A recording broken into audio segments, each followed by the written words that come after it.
eMMC itu apa, terus pabrikannya siapa aja, terus kegunaannya apa, jenis-jenisnya juga. Nah, silakan kepada Mas Amin untuk membantu menjelaskan kepada teman-teman. Terima kasih Bapak Hirnutuhau. Teman-teman semuanya, di modul kali ini saya akan memberikan penjelasan tentang eMMC. Apa itu eMMC? Itu merupakan suatu komponen di dalam mesin smartphone itu sendiri. Secara umum itu lebih dikenal dengan penyimpanan internal ya. Teman-teman pasti semuanya sudah tahu ya. Ada memori internal, ada memori eksternal juga. Nah, eMMC itu sendiri merupakan nama yang digunakan di dalam sistemnya. Kemudian singkatan dari eMMC itu sendiri adalah Embedded Multimedia Controller ya. Kemudian untuk bentuk dari eMMC itu sendiri, dia memiliki berbentuk persegi, kemudian di bagian atasnya itu memiliki lapisan seramik yang bertuliskan merek, jenis, dan tipe dari eMMC tersebut. Dan di bagian bawahnya itu terdapat titik-titik yang sangat banyak tembaga untuk menghubungkan dari eMMC ke smartphone itu sendiri ya. Lebih tepatnya ke bagian mesin smartphone. Karena semakin lama kita menggunakan telepon, pastinya kita kan harus mengecek rutin ya. Jangan malas gitu untuk mengecek apakah untuk penyimpanan internal tersebut penuh atau tidak dalam file-file mungkin berupa gambar, video. Itu kan baik sekali, kita harus mengecek secara rutin. Untuk kinerja telepon itu sendiri akan menurun jikalau penyimpanan internal itu sendiri akan penuh. Karena tidak selamanya telepon itu kinerjanya akan tetap kencang, tetap bagus gitu. Karena ada kalanya pasti akan menurun. Itu disebabkan karena penuhnya kapasitas yang ada pada eMMC tersebut. Terus gejala handphone kalau kerusakan eMMC apa Mas Amin? Mungkin bisa diinformasikan ke teman-teman. Ya, baiklah Pak Hero. Untuk saya informasikan di sini bahwa untuk kerusakan yang terjadi pada eMMC itu diantaranya yang timbul atau muncul pada smartphone itu adalah bootloop atau gagal masuk ke dalam menu ya. Oke. Atau stuck logo namanya. Mati total? Iya, tentu saja mati total itu. Kemudian di antara yang rusak itu aplikasi berhenti. Nah, di situ biasanya kalian jika sedang menjalankan aplikasi atau sedang dalam mode biasa, itu akan muncul sayangnya aplikasi berhenti. Nah, itu menandakan eMMC kita sedang bermasalah atau kualitasnya menurun. Sehingga kita harus mengecek secara rutin apa saja sih yang ada di dalam penyimpanan internal tersebut, apakah sudah penuh atau tidak. Kemudian, salah satu kerusakan yang dialami itu misalnya kalau kita melakukan flashing, itu akan gagal biasanya di tengah-tengah dan tidak dapat menyelesaikan flashing tersebut. Nah, itu terjadi kerusakan pada eMMC ya, begitu Pak. Baik, jadi intinya eMMC juga teman-teman atau pemilik handphone harus sering merawat. Iya, tentu saja harus merawat Dengan cara jangan sampai kapasitasnya terlalu penuh seperti itu ya. Iya, betul sekali Pak. Kemudian ada pabrikan-pabrikan eMMC yang terkenal mungkin Mas Amin? Ya, saya di sini akan menjabarkan ada beberapa merek dan jenis-jenis eMMC yang tersedia di pasaran. Itu tentu saja sangat banyak sekali ya Pak Hero. Salah satu diantaranya dari merek Samsung itu ada tipe yang namanya KM KJS. Itu biasanya digunakan pada Oppo, Samsung J1 atau J100H, kemudian LG dan HTC juga. Kemudian untuk SK Hynix itu ada beberapa tipe, itu juga banyak, dan salah satunya adalah GDDC, yaitu biasa digunakan di HP Oppo, dan beberapa HP Samsung juga ada bisa digunakan. Kemudian ada GDMC, itu bisa digunakan pada Advan. Nah, Advan itu adalah produk yang berasal dari Indonesia juga. Itu memakai ya, benar sekali, itu memakai eMMC buatan dari merek Hynix. Ya, SK Hynix, betul sekali Pak Hero. iPhone pakai apa Mas Amin? Untuk iPhone sendiri, eMMC-nya menggunakan Toshiba. Oh, mereknya adalah Iya, Toshiba. ya? Benar sekali Pak Hero. Yang lain mungkin yang merek SanDisk apa tuh? Untuk SanDisk sendiri, di sini biasanya digunakan untuk beberapa smartphone Galaxy ya, Samsung Galaxy. Oh, hampir semuanya itu menggunakan SanDisk ya. SanDisk Iya. pakai Samsung semua ya? Iya, betul sekali. Terus ada kapasitasnya nggak ini? Untuk eMMC itu sendiri Hmm, memiliki beberapa kapasitas yang tersedia di pasaran, baik. yaitu banyak sekali Pak Ero. Di antaranya ada yang kapasitas 1 GB, ada 2 GB, ada 4, 8, 16, 32 dan seterusnya, itu ada Pak Ero. Dan untuk kapasitas eMMC itu sendiri mempengaruhi dari kinerja telepon atau smartphone itu sendiri. Semakin besar kapasitas dari eMMC itu akan semakin bagus untuk kinerja dari smartphone itu sendiri ya. Tapi didukung oleh kemampuan CPU-nya kali. Ya, tentu saja itu juga didukung. Di faktor lain juga didukung dari sisi prosesor dan dari itu juga. Samin, sedikit tambahan, di dalam eMMC itu ada satu blok partisi. Salah satunya blok partisi NAND atau NAND disebutnya. Ya. Nah, terus dari setiap partisi eMMC itu ada 4 partisi dasar, yaitu boot 1, boot 2, dan juga ada partisi RPMB dan partisi user data. Partisi boot 1 dan boot 2 dipakai oleh pabrikan untuk mengisi semacam yang biasa kita sebut firmware atau ya, oleh pabrikan dimasukkan di situ. Kemudian partisi RPMB itu singkatan dari Replay Protected Memory Block. Nah, itu yang membedakan dengan si flash, karena ada RPMB tersebut itu tempat menyimpan security dari pabrikan, sehingga dengan eMMC tingkat keamanannya lebih tinggi dibandingkan IC flash yang generasi sebelum eMMC itu. Ya, IC flash kan hanya penyimpanan data, sementara eMMC tadi yang saya sebut ada blok partisi boot 1, boot 2 dan juga partisi untuk security-nya, sehingga dia lebih advance atau lebih maju dibanding IC flash. Nah, yang terakhir kan tadi partisi user data itu digunakan untuk menyimpan yang Mas Amin bilang tadi untuk gambar-gambar atau video. Nah, itu file dari user seperti itu. Oh ya, tadi kerusakan pun kan tadi ada apa, Mas?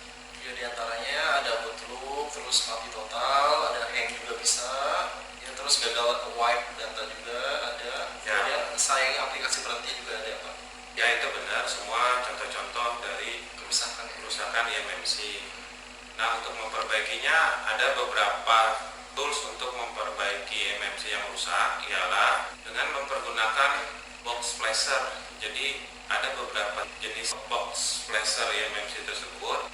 Pertama adalah Rigbox, kedua JTAG atau JTAG. Yang ketiga umum kita pakai itu UV box. Kegunaannya mirip, jadi Rigbox itu nanti partisi NAND tadi akan dihapus, kemudian diisi kembali datanya oleh si Rigbox tersebut. Sementara untuk isi JTAG itu merupakan tools yang cukup powerful untuk memperbaiki eMMC, di mana bisa menghubungkan antara boot dengan JTAG itu sendiri. Yang terakhir UV-Box itu karya Indonesia atau anak bangsa kita sendiri dan cukup powerful dalam memperbaiki eMMC. Kemudian kalau bicara harga perbaikan itu variatif tergantung jenis dan tipe-tipe eMMC maupun tipe-tipe handphone itu sendiri. Ada yang sekitar 50.000 hingga 300.000 untuk perbaikan eMMC programming. Sebagai contoh, untuk kelas Samsung Note itu bisa sekitar 450.000. Jadi lumayan ya eMMC. Nah, kedepannya ada teknologi baru yang lebih advance dari eMMC, yaitu Namanya UFS. Itu adalah standar baru generasi dalam metode penyimpanan ya tercepat di dunia saat ini yang akan menggantikan dari eMMC itu sendiri Pak Ero. Pertama dirilis UFS itu adalah pada saat tahun 2011. Pada saat itu UFS masih versi 1.0 dan kemudian meningkatkan versinya menjadi lebih cepat lagi, dan sampai sekarang masih memperkenalkan versi yang terbaru yaitu 2015 dengan versinya yaitu 2.1 atau 2.1. itu mungkin pasti lebih cepat jauh dibanding eMMC ya. Iya, tentu saja Pak Ero itu pastinya lebih cepat karena itu teknologi yang akan menggantikan eMMC. Dan tentu saja keamanannya juga lebih tinggi.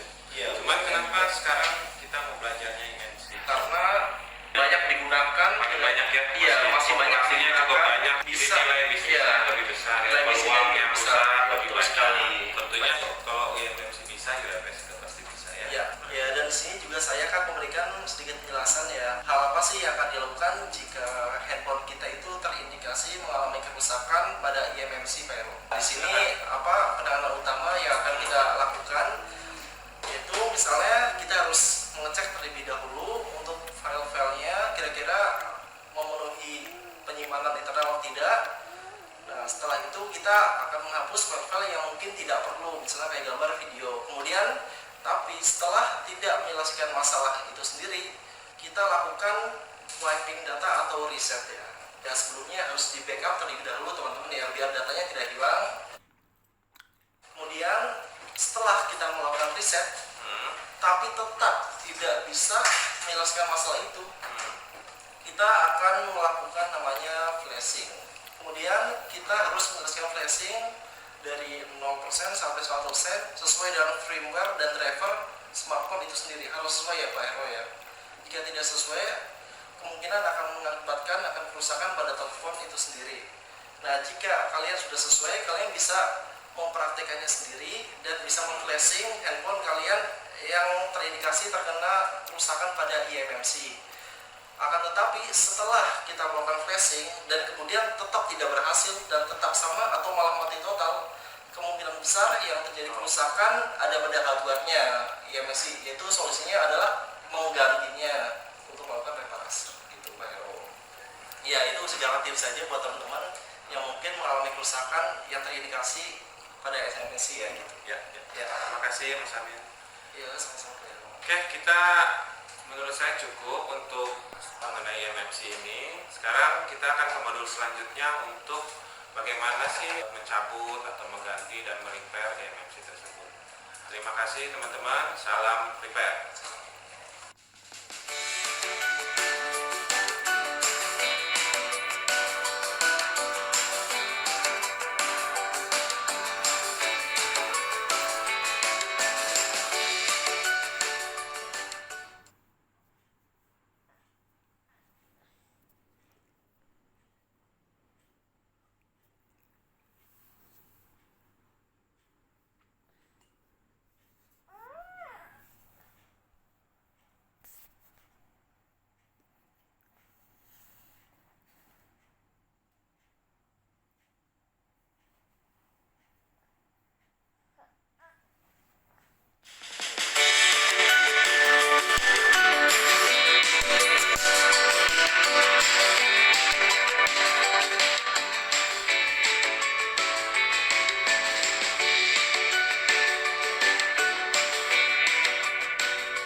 Teman-teman, di sini saya akan memperkenalkan UV box, di mana ada beberapa komponennya. Ini yang kita tunjuk adalah UV box-nya itu sendiri, dan yang dua tipe yang sedang terbuka itu adalah sambungan soketnya atau sambungan ke UV box dan untuk membaca atau mencetak eMMC yang diletakkan di sana.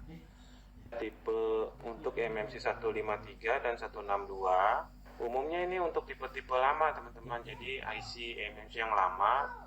Dan ini jenis 221 untuk eMMC-nya, lebih ke tipe-tipe yang lebih baru.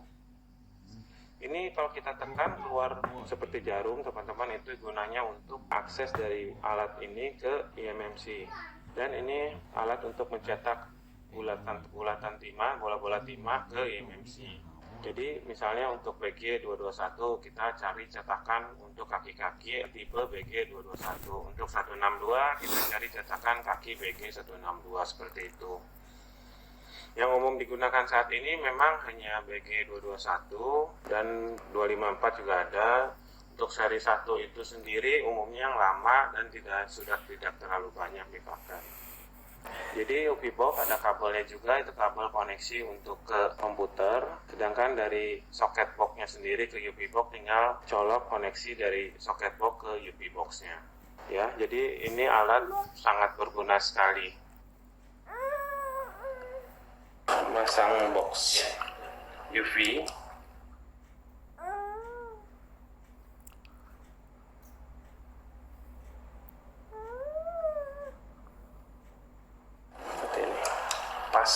Klik, lalu ditutup.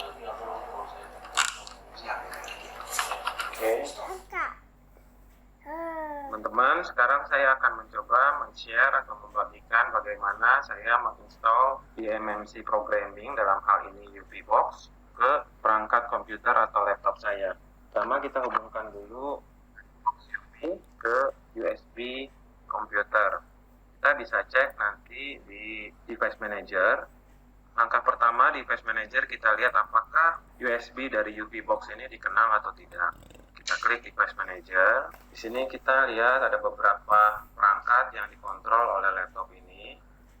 Kemudian Universal Serial Bus device-nya USB device di sini UV High Speed sudah terinstall. Jadi artinya antara UV box dengan laptop ini sudah dikenali UV box-nya. Oke, bisa kita lanjutkan untuk men-download atau men-setup UV pada laptop ini. Jadi, kenapa harus di-setup? Supaya UV ini memiliki driver yang cukup bila mana nanti UV ini dipakai sebagai alat untuk flashing tool maupun untuk memprogram eMMC.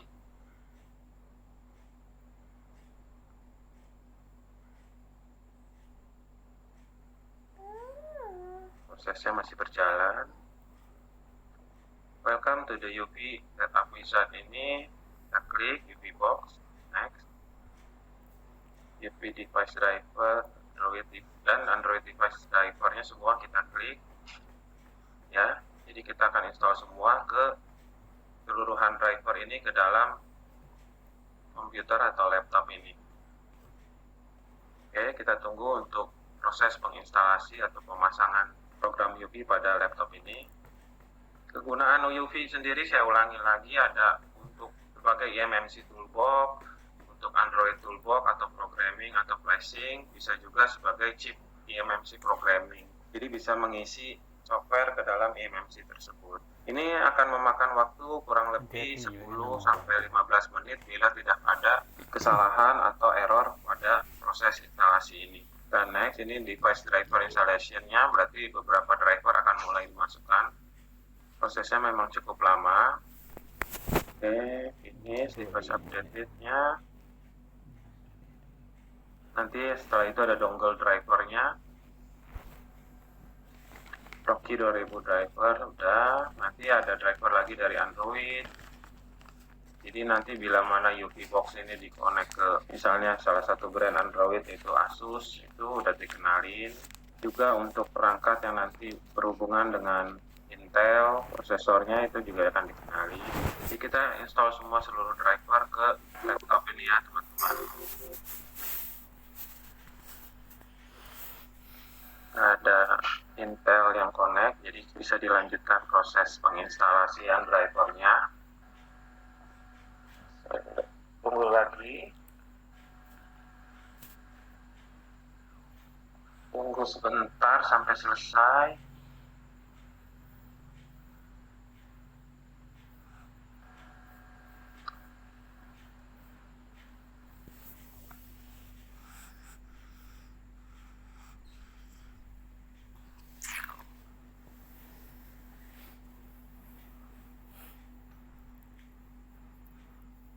Selesai,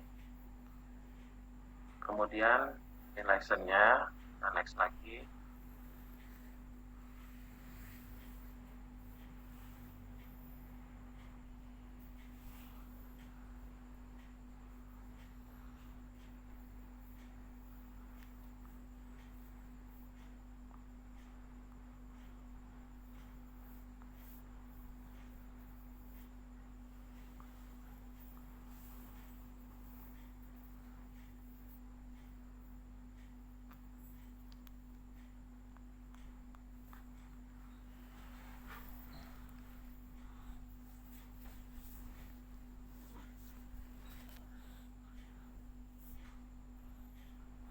Intel Android device USB drivernya sudah terinstall. Abi sedang kerja. Nasi ulang dari mana? Nasi ulang dari mana? Pulangnya mobil. Nasi ulang dari mobil. Pulangnya mobil. Dari rumah sakit. Main sama sini. Agreement-nya kita agree, I accept.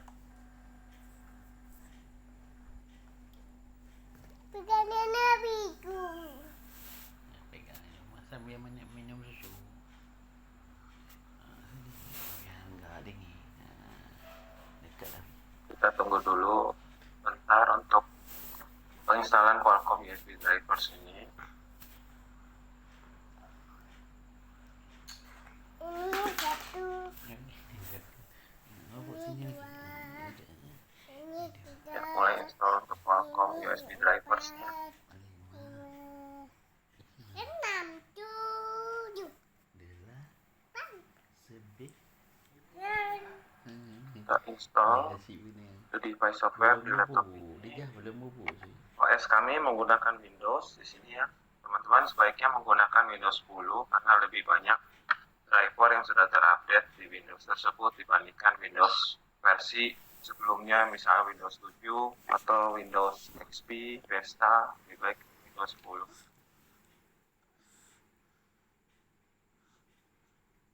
Sekarang Nokia USB driver, tunggu karena Nokia hanya dikit, pasti cuma sebentar.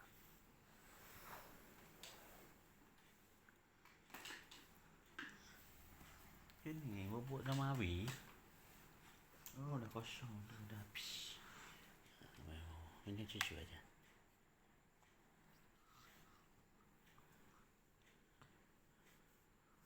Oke, untuk app USB driver sudah diinstal.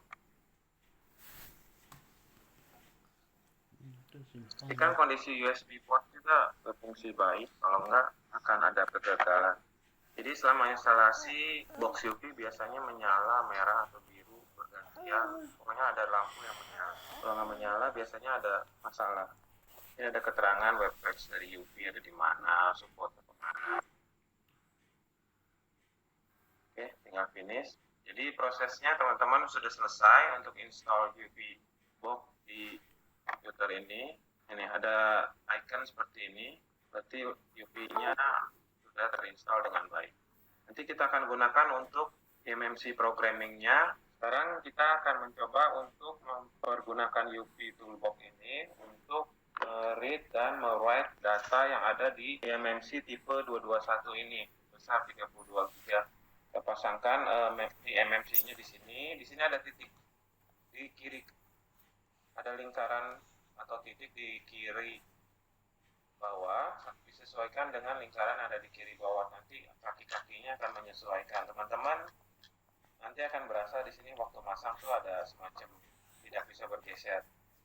Itu kemudian kita tutup. Untuk tempat UV box-nya kita connect ke USB yang sudah diinstal. Kita buka program UV eMMC Toolbox-nya.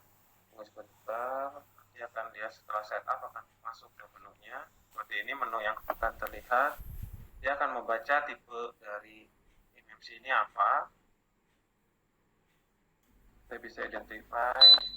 Ini dia akan membaca. Di sini ada keterangan eMMC ini buatan software apa dan brand apa dari eMMC ini. Ini ketahuan dari microchip eMMC ini merupakan buatan Samsung. Nah, di sini kita bisa pilih mau melakukan kegiatan apa terhadap eMMC ini. Misalnya bisa membaca, menghapus. Oke, sekarang saya coba menghapus untuk konten dari eMMC ini. Cepat sekali kalau menghapus. Nah, sekarang yang terakhir, misalnya ini eMMC-nya sudah kosong, saya coba akan isi file yang baru.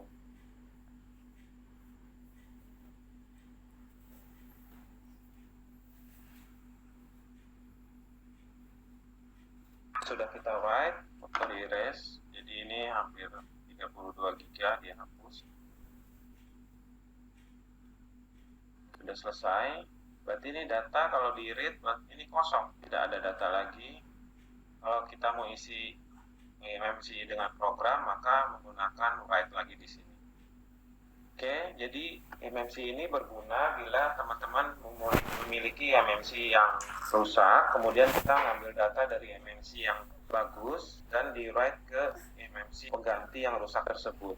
Teman-teman, semoga ini membantu untuk eMMC atau menggunakan UV Toolbox ini. Peralatan lebih ke software atau hardware eMMC, UV Box ini sangat berguna. Selain produk dalam negeri, update-nya juga bagus dan awet barangnya, bisa dipakai cukup lama. Bila kita ingin menjadikan jasa servis kita lebih lengkap, alat ini ini mutlak dimiliki oleh suatu service center. Sekian teman-teman, semoga membantu. Sampai jumpa.